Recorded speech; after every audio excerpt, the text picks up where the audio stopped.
আসসালামু আলাইকুম রহমতুল্লাহি ওয়া বারাকাতুহু হামিদান ওয়া মুসাল্লিয়ান ওয়া মুসাল্লিমান আম্মা বা'দ আউযু বিল্লাহি মিনাশ শাইতানির রাজীম বিসমিল্লাহির রহমানির রহিম ইন্নামাল মুমিনুনা ইখওয়াতুন ফাআসলিহু বাইনা আখাওয়াইকুম সাদাকাল্লাহুল আযীম। সুপ্রিয় দর্শক, যে যেখান থেকে শুনতেছেন শুনবেন, সবাইকে জানাই আন্তরিক অভিনন্দন। আজকে আমি আলোচনা করব যে পবিত্র মাহে রমজানে আল্লাহর হাবিবের পক্ষ থেকে আমাদের উম্মতের জন্য বিশেষ একটি আদেশ, বিশেষ একটি সুন্নাহ রয়েছে। সেটা নিয়ে আজকে আমরা একটু জানব।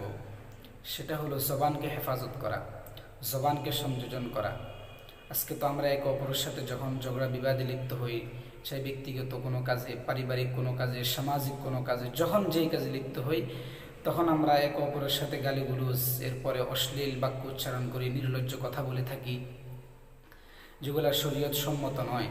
এবং আল্লাহর হাবিব সাল্লাল্লাহু আলাইহি ওয়াসাল্লাম স্পষ্ট হাদিস শরীফে বলেছেন, বুখারী শরীফের হাদিস, আল্লাহ রাসূল বলেন, সিবাবুল মুসলিমি ফুসুকুন ওয়া কিতালুহু কুফরুন। একজন মুসলমান আরেকজন মুসলমানকে গালি দেওয়া, এটা হলো ফাসিকি, এবং তার নাম ফাসিকের দফতরে উঠে যাবে। তো এটা পরিহার করতে হবে।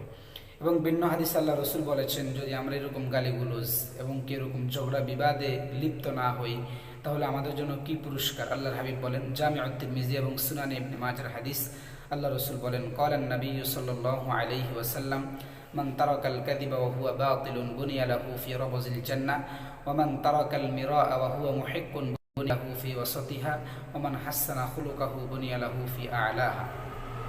আল্লাহর হাবিব বলেন, মান তারাকাল কাযিবা ওয়া হুয়া বাতিল, যে ব্যক্তি অন্যায় অপরাধী হওয়া সত্ত্বেও মিথ্যা করে, তার জন্য বুনিয়া লাহু ফি রাবজিল জান্নাহ, জান্নাতের মধ্যে এক পাশে একটি জান্নাতি প্রাসাদ তৈরি করা হবে। ওয়ামান তারাকাল মিরাআ ওয়া হুয়া মুহিক্কুন বুনিয়া লাহু ফি ওয়াসাতিহা, যে ব্যক্তি ন্যায় সত্যের উপরে থাকা সত্ত্বেও তর্ক বিতর্ক ঝগড়া বিবাদে না জড়ায়, ঝগড়া বিবাদে লিপ্ত না হয়, তর্ক বিতর্কে না যায়, আল্লাহর হাবিব বলেন, বুনিয়া লাহু ফি ওয়াসাতিহা, তার জন্য জান্নাতের মাঝখানে একটি জান্নাতি প্রাসাদ তৈরি করা হবে।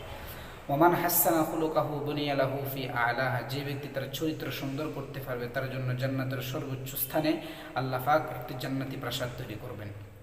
যাই হোক, তাহলে আমরা এগুলা থেকে পরিহার করতে হবে। এখন কথা হলো যে আমাদের সামনে আসতেছে পবিত্র মাহে রমজান। এই মাহে রমজানে আল্লাহর হাবিবের বিশেষ আদেশ এগুলা থেকে দূরে থাকা। যেমন সহিহ বুখারী সহিহ মুসলিমে আছে, আল্লাহর হাবিব সাল্লাল্লাহু আলাইহি ওয়াসাল্লাম বলেন যে, আল্লাহর হাবিব সাল্লাল্লাহু আলাইহি ওয়াসাল্লাম বলেন, ইজা কানা ইয়াউমু সাওমি আহাদিকুম ফালা ইয়ারফুস ওয়ালা ইয়াসখাব ফাইন সাবাহু আহাদুন আও কাতালাহু ফালিয়াকুল ইন্নী ইমরুউন সায়িম। আল্লাহর হাবিব বলেন, তোমাদের মধ্যে যে ব্যক্তি রমজানের রোজা রাখবে, ফালা ইয়ারফুস ওয়ালা ইয়াসখাব, কোনো অশ্লীল কথা না বলে, নির্লজ্জ বাক্য উচ্চারণ না করে, এবং কি কারোর সাথে ঝগড়া বিবাদে তর্ক বিতর্কে না জড়ায়, ওই সময় যদি তাকে কোনো ব্যক্তি গালি দেয়, সে যেন গালির উত্তর না দেয়। সেই যেন তার সাথে যদি কেউ লড়াই করতে আসে, সেই জন্য তার সাথে লড়াই করতে মাঠে না নামে, বরং সে কি করতে হবে, ফালিয়াকুল ইন্নী ইমরুউন সায়িম, বলতে হবে, ভাই আমি একজন রোজাদার ব্যক্তি, এরকম বলতে হবে। এমনিভাবে সহিহ বুখারী এবং সহিহ মুসলিমের ভিন্ন রিওয়ায়াতে একই মর্মে কয়েকটি শব্দের ব্যবধানে হাদিস বর্ণিত। আল্লাহর হাবিব বলেন, ক্বালা রাসূলুল্লাহ সাল্লাল্লাহু আলাইহি ওয়াসাল্লাম, আসিয়ামু জুন্নাহ ওয়া আনা আজজি বিহি ওয়া ফি রিওয়ায়াতিন আনা উজজা বিহি। আল্লাহ রাসূল বলেন, রোজা হলো তোমাদের জন্য ঢাল স্বরূপ, ওয়া আনা আজজি বিহি, এবং রোজার প্রতিদান আমি আল্লাহ নিজে কুদরতি হাতেই প্রদান করি। ওয়া ফি রিওয়ায়াতিন আনা উজজা বিহি, অন্য রিওয়ায়াতে আছে যে রোজার প্রতিদান বলতে কিছু নেই, বরং রোজার প্রতিদান স্বয়ং আমি আল্লাহকেই পাওয়া। এরপরে আল্লাহর হাবিব সাল্লাল্লাহু আলাইহি ওয়াসাল্লাম বলেন, ইজা কানা আহাদুকুম ইয়াওমান সাইমান ফালা ইয়ারফুস ওয়ালা ইয়াজহাল ফাইন ইমরুউন কাতালাহু আও শাতামাহু ফালিয়াকুল ইন্নী সাইম ইন্নী সাইম। রাওয়াহুল বুখারী ওয়া মুসলিম। এবং হানান বিনতে সালেহা আল গামিদি, তিনিও তার একটি কিতাব আছে, আদ-দুরারুল মিউন মিন সুনানি খাতামিল মুরসালিন, যে কিতাবের মধ্যে 200টি আল্লাহর হাবিবের সুন্নাহকে একসাথ করা হয়েছে, সেখানেও তিনি হাদিসটা নিয়ে আসছেন। এবং এই সহিফাতুস সহিহা, যেটাকে সহিফায়ে হাম্মাম ইবনে মুনাব্বিহ বলা হয়, অর্থাৎ বুখারী মুসলিমের কিছু হাদিস নিয়ে কিলোকাল আছে, এই কিতাবের কোনো হাদিস নিয়ে এক জাররার পরিমাণ কোনো কিলোকাল নেই। এরকম সহি, এরকম বিশুদ্ধ আসাহুল কুতুব বাদা কিতাবিল্লাহ, যেটার 1 নম্বর হকদার আস-সহিফাতুস সহিহা, যেটাকে বলা হয় সহিফায়ে হাম্মাম ইবনে মুনাব্বিহ, সেই কিতাবের মধ্যে হাদিসটা উল্লেখ আছে। আল্লাহ রসুল বলেন, তোমাদের কেউ যখন রমজানের রোজা রাখবে, ফালা ইয়ারফুস ওয়ালা ইয়াজহাল, কোনো অশ্লীল কথা না বলে, কাউকে গালিগালাজ না করে, নির্লজ্জ ভাষায় কথা না বলে, খারাপ আচরণ না করে, ওয়ালা ইয়াজহাল, এবং জাহালতপূর্ণ কোনো কথা না বলে, অজ্ঞতাবশত কোনো কথা না বলে, শুধু কোরআন তেলাওয়াত করে, জিকির আজকার করে, অর্থাৎ জাহালতবশত কোনো কথা না বলে।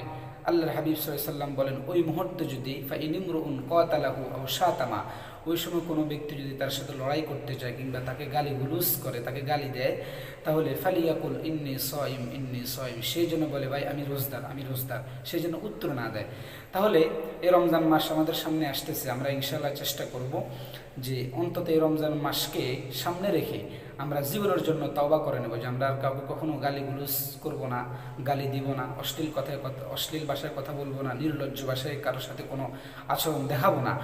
বরং এই রমজান মাসে আল্লাহর হাবিবের যে বিশেষ আদেশ, যদি আমাকে কেউ গালি দেয়, আমার সাথে কেউ লড়াই করতে আসে, আমাকে কেউ নির্লজ্জ ভাষায় কথা বলে, আমাকে কেউ অশ্লীল ভাষায় কথা বলে, আমি তার প্রত্যুত্তর না দিয়ে আমি বলবো ভাই আমি রোজদার, ভাই আমি রোজদার, এই কথাই বলবো। যাই হোক, তাহলে আল্লাহ রাব্বুল আলামিন আমাদের সবাইকে এই রমজান মাস উপলক্ষে রব্বুল আলামিন যেন মৃত্যুর আগ পর্যন্ত সময়ের জন্য আল্লাহ পাক আমাদেরকে এই সমস্ত কাজ পরিহার করার তৌফিক দান করেন। ওয়া মা আলাইনা ইল্লাল বালাগ।